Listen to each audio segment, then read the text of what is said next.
Beneath the beautiful nature, Georgia holds secrets most travelers never hear about. Like the one where people slept beside something you'd never expect to survive. Or the road so dangerous you could disappear with it if you misjudged the season. The hidden city that was never meant to be found until nature changed the plan. And the cathedral with an object owned by Christ buried beneath its floor. This isn't just a travel video. It's a revelation of the stories Georgia never meant to share and the wild beauty shaped by them. Can you believe there's a sealed underground city beneath Georgia's capital, and most of it is off-limits? Beneath the busy streets of Tbilisi lie ancient tunnels, chambers, and ruins, hidden and mostly untouched. A city under a city, and almost no one is allowed in. But that's just one layer of Georgia's mystery. Can you believe their alphabet may have been inspired by the shape of mountains? Some say the curved letters were designed to mimic the peaks of the Caucasus, making it one of the few alphabets in the world possibly shaped by the land itself. And the language it's used for, unlike any other. Georgian isn't related to Russian, Arabic, or even Indo-European languages. It's a true linguistic outlier, a language family found only here. And that's not even the only language Georgia once had. In remote mountain regions, people spoke a secret ritual language passed down orally, never written. It was used in ancient stone towers during ceremonies, oaths, and war, and now it's nearly gone. Two languages, one public, one hidden. And the people who spoke them? They've been here for over 10,000 years, one of the oldest continuous cultures on the planet. Same land, same language, same lineage. Did you know Georgia is also home to the deepest cave on Earth? Vardzia cave drops more than 2,100 meters straight down. Parts of it are still unexplored, a descent into a world we barely understand. And in a quiet mountain village, people regularly live past 100 years old. It's not rare, it's expected. No one knows exactly why. Is it the water, the air, or something else no one's found? And during Soviet times, there was a serious plan to turn the Black Sea into a giant freshwater lake, and Georgia was where it would begin. Rerouting rivers, cutting off the Bosphorus, a project so bold it sounds made up, but it almost happened. Even the legends go deeper. In Georgian folklore, wolves are seen as sacred, not just animals, but the spirits of fallen warriors, protecting the land in silence. Harming one is said to bring misfortune. Ushguli. What kind of place made families keep a ladder by their beds, just in case they needed to escape into a tower and block the entrance? It will all make sense once you see the place. Welcome to Ushguli, one of the most remote and extraordinary villages, not just in Georgia, but in all of Europe. Located at 2,100 meters above sea level, Ushguli holds the title of one of the highest continuously inhabited settlements in Europe. Surrounded by the Caucasus Mountains, it's wild, raw, and seriously breathtaking. Can you imagine living this high up with snow-capped peaks as your backyard? That's daily life here. The village sits in the heart of Upper Sighnaghi, right at the base of Mount Mtskheta, Georgia's tallest peak.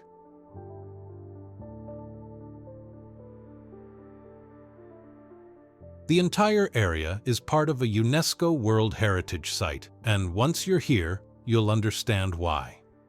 It feels like the edge of the world.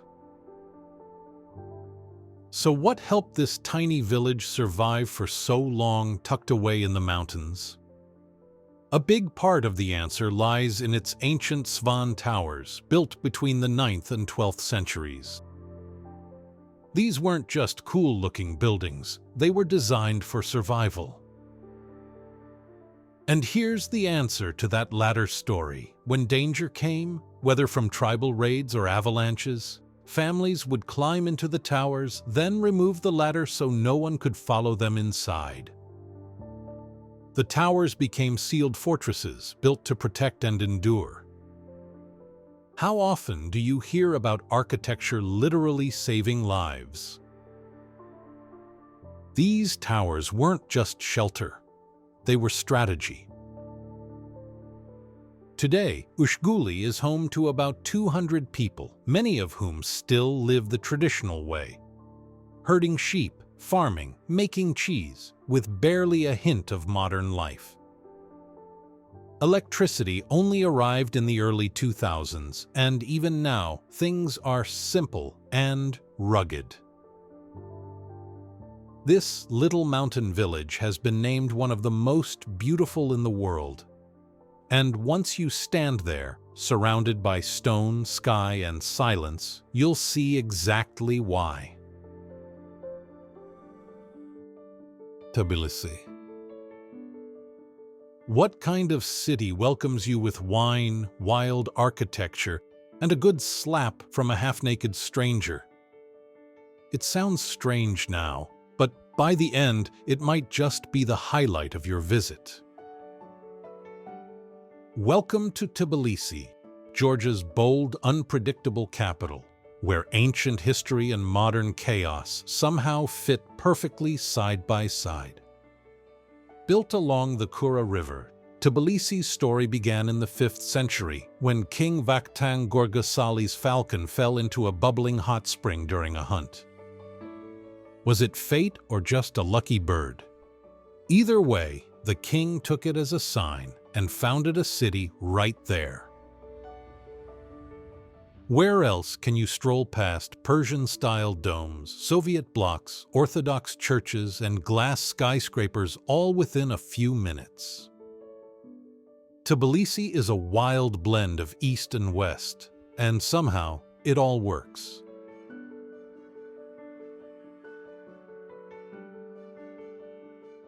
Looking for something futuristic? Walk a bit further and you'll find the Bridge of Peace, a glowing glass pedestrian walkway that connects old and new Tbilisi with a wave of steel. At night, it lights up with thousands of LEDs and looks like it dropped straight out of a sci-fi film. Want a better view? Take the Tbilisi funicular up to Mtskheta Park, where you'll get panoramic views of the city and a quirky amusement park perched on the edge of the hill. And now, about that slap. If there's one thing locals insist you try, it's the city's legendary sulfur baths in the Abanotubani district.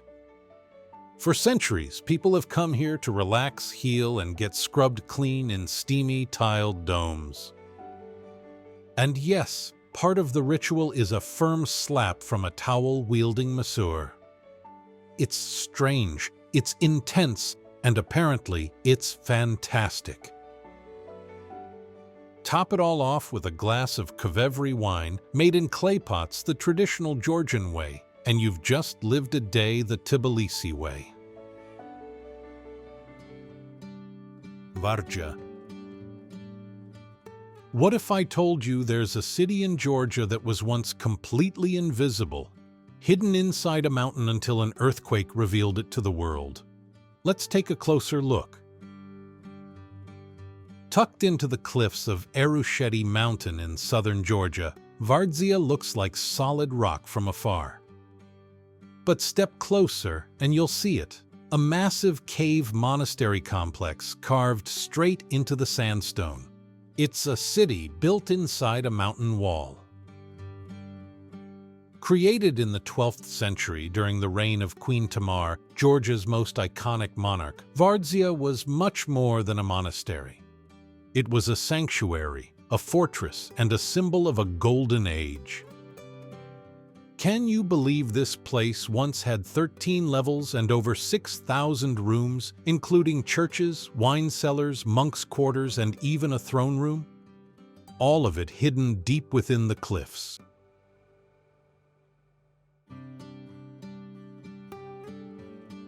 But how did the world discover it? In 1283, a massive earthquake tore away part of the cliff, suddenly exposing this hidden world. What was once invisible became one of Georgia's most jaw-dropping landmarks. Vardzia also featured a network of irrigation and water tunnels, some of which still work to this day. It served as both a spiritual hub and a shelter during invasions, a place to retreat, survive, and pray. And here's a story I love. When Queen Tamar's father asked who had built the city, she humbly replied, "It was me," or in Georgian, Ak Vardzia. Some say that's where the name Vardzia comes from. Tusheti National Park. Would you cross one of the world's riskiest roads just to reach a place that hasn't changed in centuries? That's exactly what it takes to reach Tusheti, and what's waiting there will surprise you. High in the northeastern Caucasus Mountains, near the Russian and Dagestan borders, Tusheti is one of Georgia's most remote regions. The only way in, a steep, narrow dirt road known as the Abano Pass, climbing to nearly 2,850 meters and often ranked among the most dangerous roads in the world. But if you make it over the pass, what you'll find is breathtaking. 80,000 hectares of untouched alpine wilderness with deep gorges, rolling ridges, and snow-capped peaks stretching in every direction. Tusheti isn't just wild nature, it's living heritage.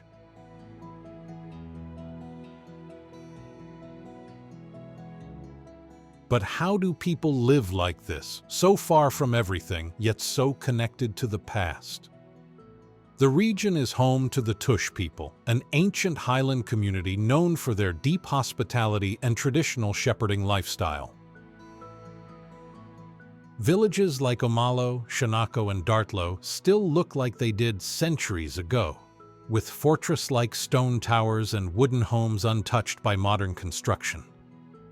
There are no large hotels, no paved roads, and in most areas, no cell phone signal. You come here to disconnect, literally. Tusheti is also a haven for wildlife. Bears, wolves, lynx, ibex, and even the rare bearded vulture call these slopes home. And there's a reason this place feels so preserved. Most of the year it's cut off by snow. Tusheti is only accessible for a few short months in summer. The rest of the year, it vanishes into the mountains like a memory.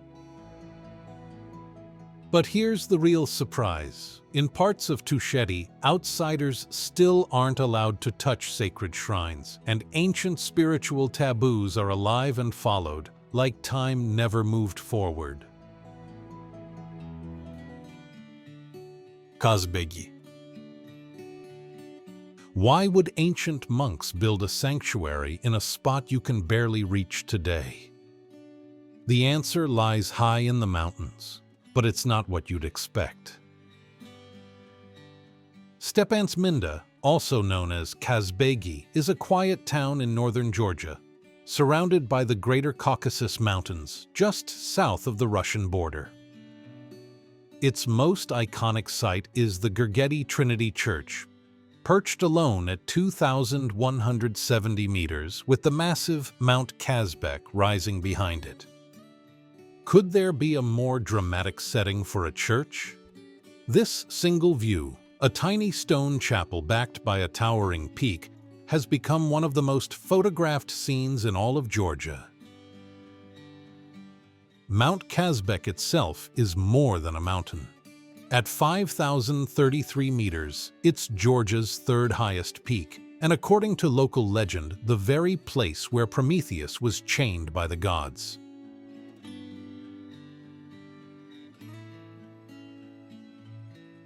The area around Kazbegi is made for exploring, hiking, glacier trekking, waterfalls, paragliding, and the dramatic Daryal Gorge, once part of the ancient Silk Road.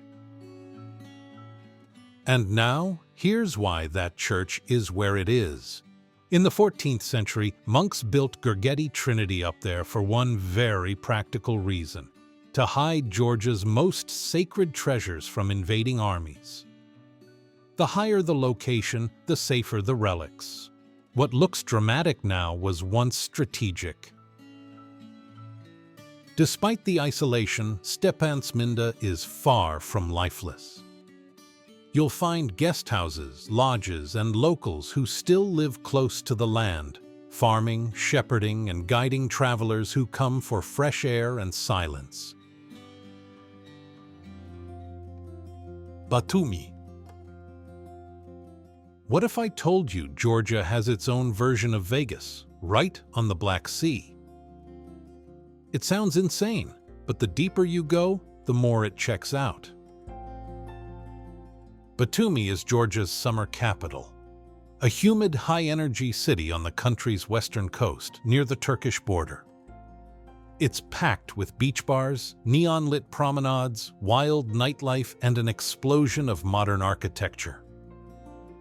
Once a sleepy port, Batumi now feels like it was redesigned by an architect with a hangover and a dream. The Batumi Tower, the Alphabet Tower, and half a dozen LED-lit high-rises turn the skyline into a surreal light show, especially at night along the Batumi Boulevard.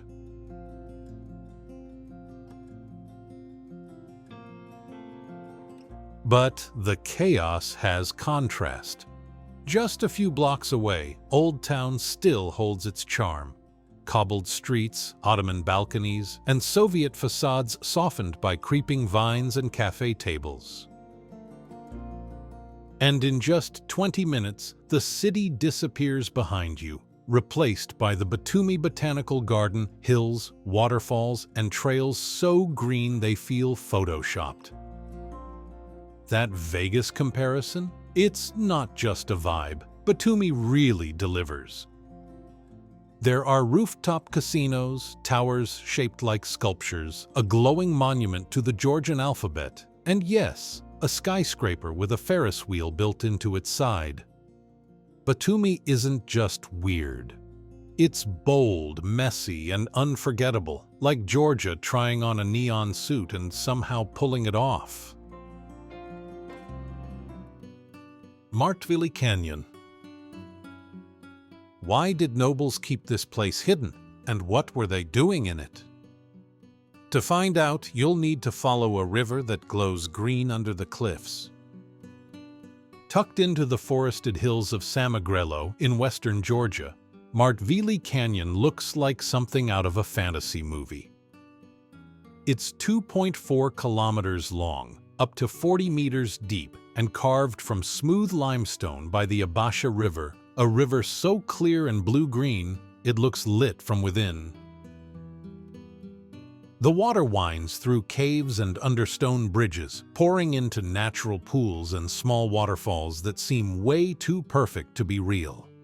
You can explore it two ways: walk along the clifftop footpaths and viewing platforms for a sweeping view from above, or get into a small boat and drift right through the canyon itself, gliding under overhangs as light reflects off the water around you. It's quiet, surreal, and incredibly peaceful.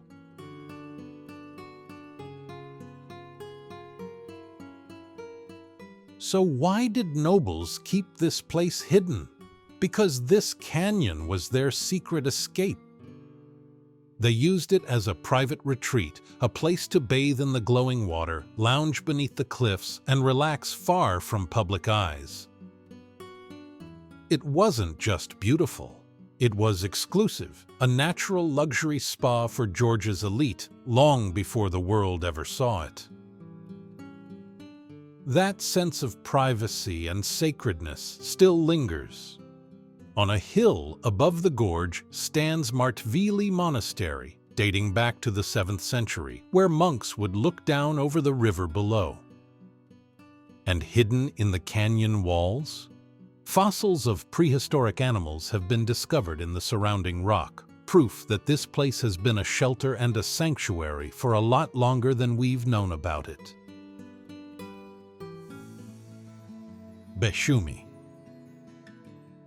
Why do people build homes in a village that empties out completely before winter hits? Because for a few short months, this empty village turns into something you'd never expect. Beshumi is a quiet mountain retreat in Georgia's Ajara region, sitting at about 1,900 meters above sea level. It's surrounded by pine forests, alpine meadows, and skies so clear it almost feels like the clouds have taken the summer off. In contrast to the energy of Batumi down below, Beshumi is all about slowing down. No nightlife, no shopping, no schedule, just mountain air and wooden cottages. But where else can you sip tea on a porch while nothing happens? And somehow that's exactly the point.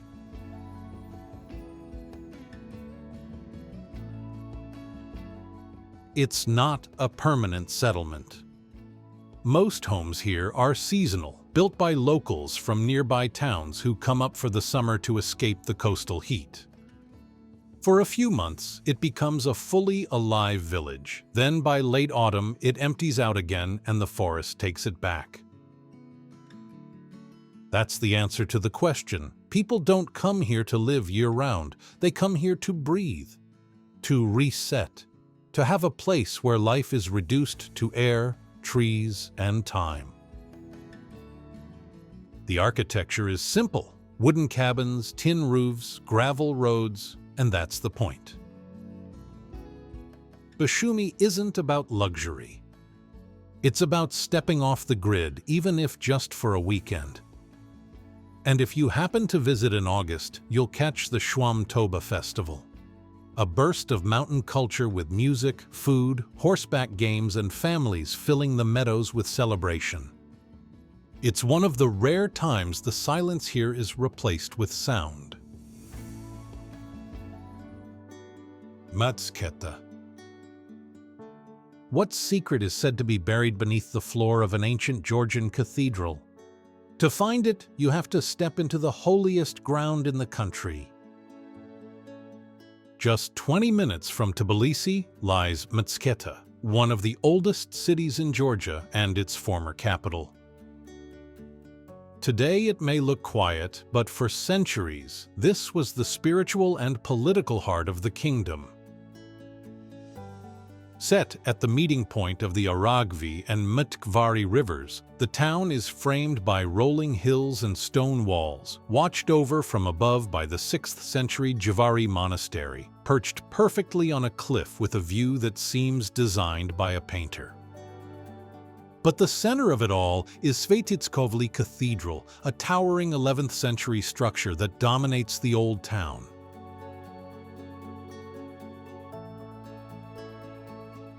And here's the legend that draws pilgrims from around the world. Beneath this cathedral, it's said that the robe of Christ is buried. According to Georgian tradition, it was brought here in the 1st century and now lies entombed beneath the church floor. Whether myth or truth, the energy inside feels unmistakably sacred. This is also where Christianity was declared Georgia's state religion back in the 4th century and where the Georgian Orthodox Church still has its spiritual home. Walking through Mtskheta feels like stepping into a time capsule. Stone streets, medieval churches, hilltop crosses, and centuries of devotion carved into every surface. Kakheti wine region. Why do Georgians bury their wine underground? And what does that do to the taste?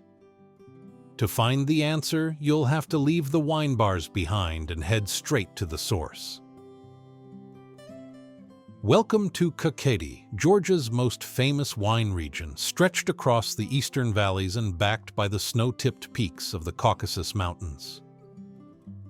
This is the heart of a wine culture that goes back more than 8,000 years. Georgia is often called the cradle of wine, and Kakheti is where that tradition still lives, not just in vineyards, but in courtyards, cellars, and homes. You'll find rows of grapevines, family-run estates, and stone-walled cellars that offer tastings with homemade bread and cheese, often served by someone whose family has been making wine the same way for generations.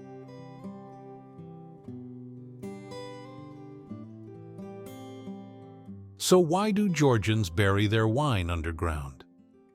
Because inside those underground clay vessels, called kvevri, the wine ferments naturally, protected by the earth's stable temperature. It gives the wine its bold, earthy flavor and texture, and it's been done this way for over 8,000 years. But in Kakheti, wine is more than a drink. It's a way of life. Every gathering turns into a supra, a traditional feast with endless food, bottomless wine, and poetic toasts led by a tamada or toastmaster. It's loud, joyful, and deeply meaningful. Towns like Tbilisi and Sighnaghi serve as hubs, but it's in the villages where the real experience happens, where people still stomp grapes by foot, store wine in the ground, and toast to life under the stars. Uplistsikhe. What kind of city could survive invasions, religions, and centuries by literally hiding in stone? To find out, you'll need to step into a place that was carved, not built. Uplistsikhe, meaning Fortress of the Lord, is one of the oldest urban settlements in Georgia, dating back to the early Iron Age, around 1000 BC. Long before Tbilisi, long before Christianity, this was already a center of power, ritual, and trade. But what makes it unforgettable isn't just its age, it's how it was made. Who looks at a cliffside and thinks, let's carve an entire city into that? Over 150 interconnected caves form a network of living quarters, pagan temples, bakeries, storage rooms, and even a theater, all carved directly into the hillside. And here's what's most surprising. At its peak, Uplistsikhe could hold around 20,000 people. This wasn't some hidden outpost. It was a major urban center literally underground. A place built to last through invasions and shifting empires by becoming part of the landscape itself.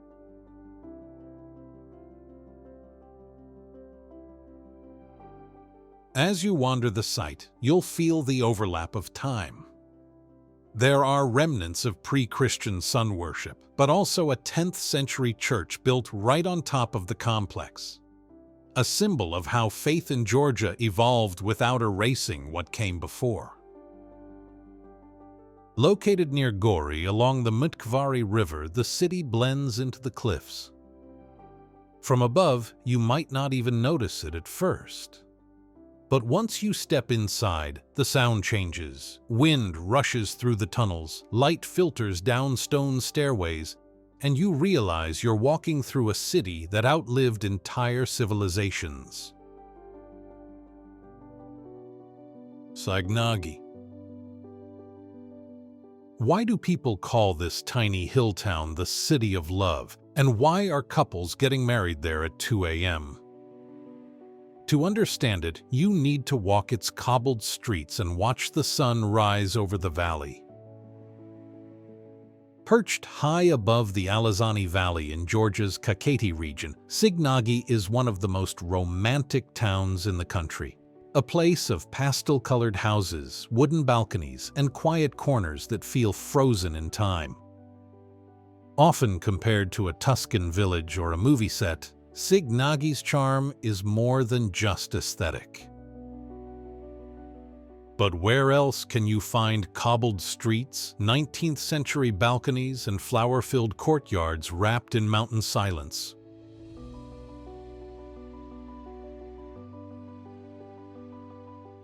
The town is encircled by a 4-kilometer defensive wall, built in the 18th century and dotted with 23 towers. Locals call it Georgia's Great Wall, and you can still climb parts of it today for sweeping views of the valley and the snow-capped Caucasus Mountains beyond. And here's why it's called the City of Love. Sighnaghi offers 24/7 wedding registration. Couples can show up at any hour, day or night, and get married on the spot. It's not just symbolic, it's real, and it's turned this quiet hill town into a magnet for spontaneous romance. Being in the heart of Kakheti, Georgia's wine region, also helps. The town is full of wine cellars, family-run tastings, and dinners that stretch late into the evening, always with another toast waiting. Borjomi. Why do people travel across the world to drink water from one tiny spring in a Georgian forest? To find out, you have to wander into the quiet valleys of southern Georgia. Borjomi sits in a green fold of the Lesser Caucasus Mountains, surrounded by thick forest and cool mountain air.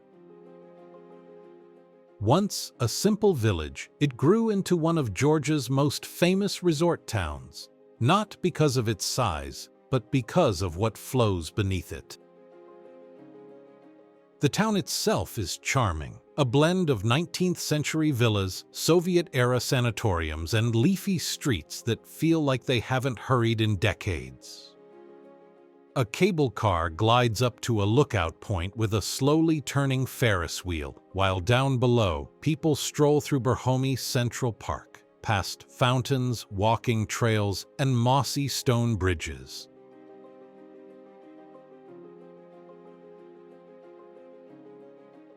It was once a retreat for the Russian royal family. The nearby Romanov Palace still stands, hidden among the trees, a reminder that this little mountain town has drawn attention for centuries. People come for the quiet, yes, but mostly they come for the water. Naturally carbonated, rich in minerals, and rising straight from volcanic springs, Borjomi's water was once reserved for czars and Soviet elites. Now, people from around the world still make the trip just to taste it fresh from the spring. In the center of the park, a small pavilion still marks the source. Locals fill bottles, travelers take their first sip. It's slightly salty, unexpectedly fizzy, and unmistakably alive. Borjomi isn't just about the water. It's about what happens when nature takes care of something better than any human could. Georgia is rich, soulful, and full of hidden gems waiting to be explored. Keep the journey going by checking out the next video, and if you enjoyed this one, make sure to subscribe.